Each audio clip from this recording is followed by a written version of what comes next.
বদলা নেবেন তো? আপনারা আমাকে 4 সাল থেকে দেখছেন, আমার পরিবর্তন আছে? হাতে আংটি আছে, গলায় হার আছে, আমার কোন পরিবর্তন আছে? জুতো থেকে জামা। 4 সালে দেখেছেন, ক্ষমতা থাকা অবস্থায় দেখেছেন, ক্ষমতায় না থাকা অবস্থায় দেখেছেন। আর এই আলালের দুলাল বাপ বেটা, কি ভাষা! এটা নিম্ন বেধা। কালীঘাটের পুঁতিগন্ধময় নালায় জন্ম। যে যেখান থেকে উঠে আসে তার মানসিকতা তাই হয়। জঙ্গলের জানোয়ারকে চিড়িয়াখানায় আনলে জানোয়ার কখনো ভদ্র হয় না। আর আমরা মেদিনীপুরের লোক, আপনি গায়ের পান্তা খাওয়া লোককে অপমান করবেন? দিদি থেকে দিদিমা হতেন, নন্দীগ্রাম না হলে কোনোদিন মুখ্যমন্ত্রী হতে পারতেন না। আপনার বাকিটা আমি করব, আমি বলে গেলাম। আমার নেতা নরেন্দ্র মোদী, আমার আশীর্বাদক অভিভাবক অমিত শাহ, আমি যদি তাদের শিষ্য হয়ে থাকি, সিপিএম এর সূর্য মধ্য গগনে আমি লক্ষণ বাবুকে হারিয়েছি 1,73,000 ভোটে। মমতা ব্যানার্জি 211 সিট পাচ্ছে, সেদিন আমি তাকে হারিয়েছি 1956 ভোটে। আমি আপনাকে প্রাক্তন করব বলে গেলাম। কেষ্টকে বলেছিলাম, কেষ্ট ভিতরে গেছে। বালুকে বলেছিলাম, বালু ভিতরে গেছে। শাহজাহান বলেছিল আমার ছাল চামড়া তুলবে, ওর ছাল চামড়া আমরা তুলে নিয়েছি, জেলের ভিতরে গেছে। আজকে বলে গেলাম, কুমার জানার মাটিতে দাঁড়িয়ে, বিরাজ বাবুর মাটিতে দাঁড়িয়ে বলে গেলাম, আপনার ভাইপোকেও জেলে পুরব, জেলে পুরব, জেলে পুরব। আর আপনার ভবিষ্যৎ কালীঘাট মন্দিরের সামনে বাটি নিয়ে বসাবো আপনাকে, বলে গেলাম আপনাকে। আজকে জোর দিয়েছেন পাল্টা, কারণ গতকালকে তৃণমূল কংগ্রেসের সুপ্রিমো অনেক কথা বলেছিলেন, তো আজকে পাল্টা জোর দিয়েছেন। নালাই জন্ম, জঙ্গল থেকে এনে কাউকে এখানে ছাড়লে যা হয়। আর শেষে বললেন যে ভাইপোকে তো জেলে তো পাঠাবই, আর বাটি নিয়ে বসার ব্যবস্থা করব, বাটি নিয়ে। প্রিয় দর্শক, আমি শফিকুল ইসলাম এবং আপনারা দেখছেন আরামবাগ টিভি।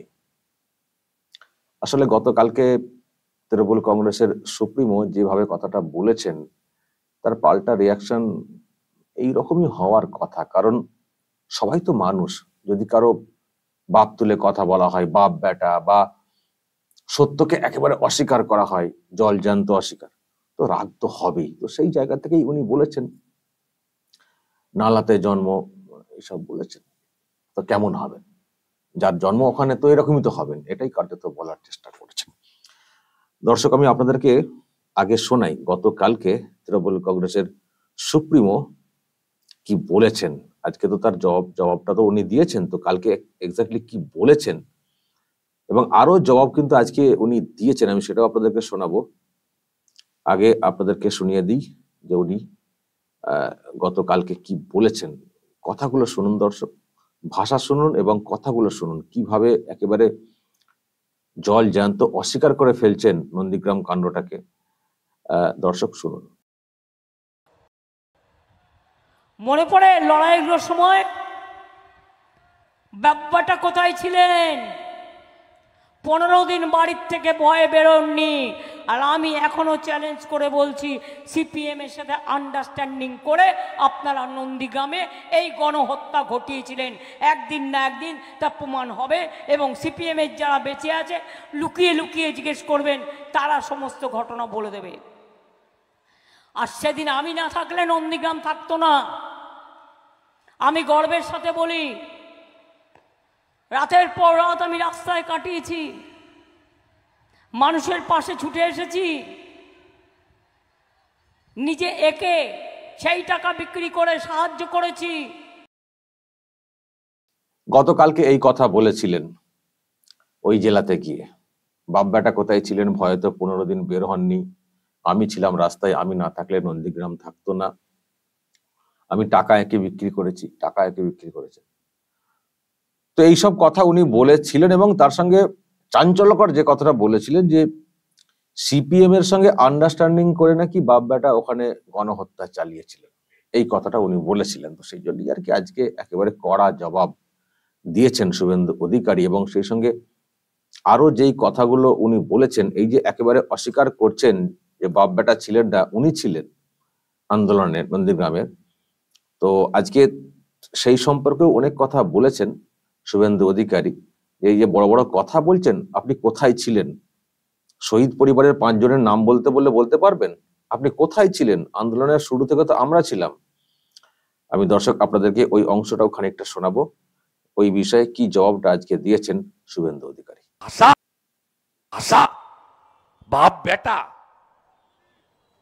আপনার পার্টিটা তো উঠে গেছিল মাননীয়া 2001 সালে, হয় এবার নয় নেভার।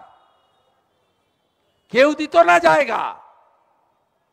আপনি ভুলে গেছেন 2003 সালে ফেব্রুয়ারি মাসে কলকাতাতে কোনো হল পাননি আপনি।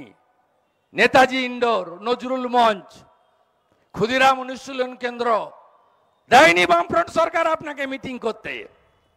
শিশির অধিকারী কাঁথি অরবিন্দ স্টেডিয়ামে আপনার পার্টির সম্মেলন করিয়েছিল ফেব্রুয়ারি 2003। আপনি ভুলে গেছেন মমতা ব্যানার্জি 2003 সাল 18 ফেব্রুয়ারি তমলুকে জেলা শাসকের অফিসের সামনে দীপক ঘোষ তখন অবিভক্ত আপনার জেলার কনভেনার, আপনি এসেছিলেন সভা করতে। তারপরে আমাকে বলছিলেন হলদিয়ায় আমি 9ই আগস্ট সভা করব। 2003 হেলিপ্যাড কে করবে, কে দায়িত্ব নেবে? আমি যখন যুবর সভাপতি ছিলাম জেলার যুব তৃণমূলের। ভুলে গেছেন আপনি? লক্ষণবাবুরা সব তালা চাবি লাগিয়ে দিয়েছিল, এক গ্লাস জলও কেউ দেয়নি। চৈতন্যপুর থেকে প্যান্ডেল, মহিষাদল থেকে মাইক, কাঁথি পৌরসভার জলের গাড়ি, ভাষণ দিয়েছিলেন আপনি।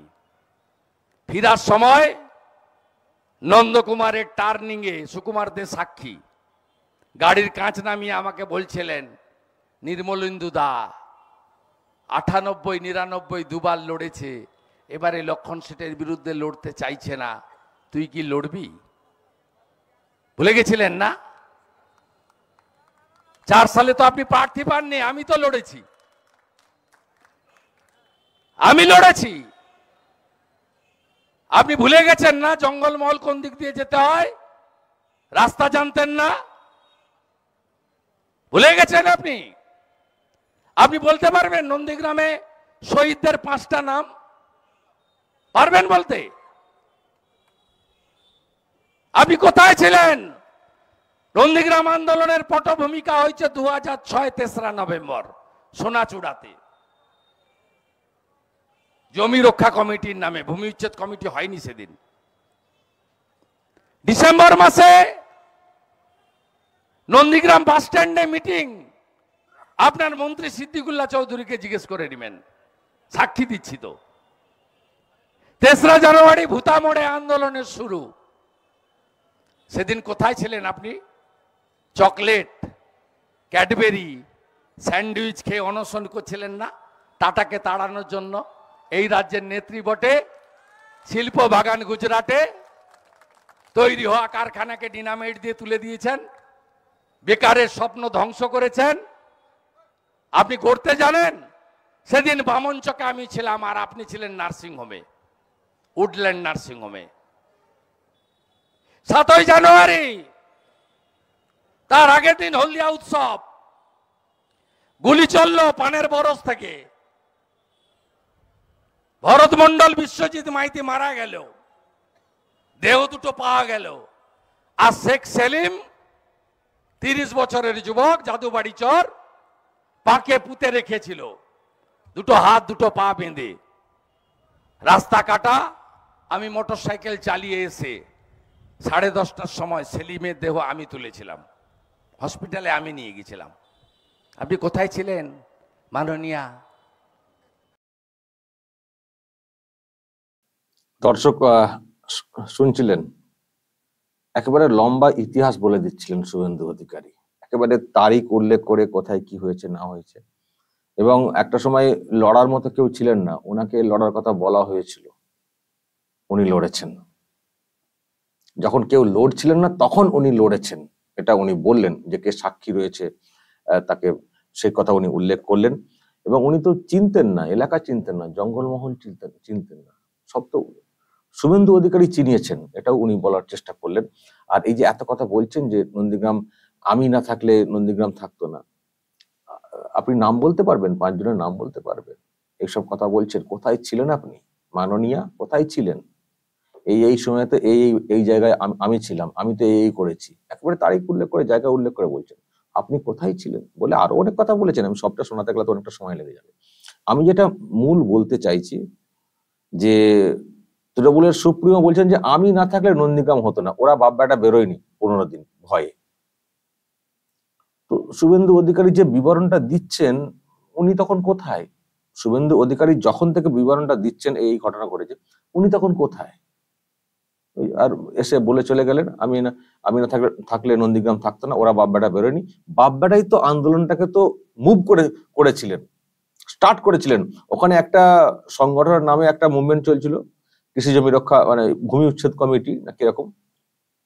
তারপর সেটা পলিটিক্যাল কালার পায়, তৃণমূল কংগ্রেস সেটাকে নেওয়ার জন্য এগিয়ে যায়, মানে কার্যত নিজেদের কন্ট্রোলে নেওয়ার জন্য।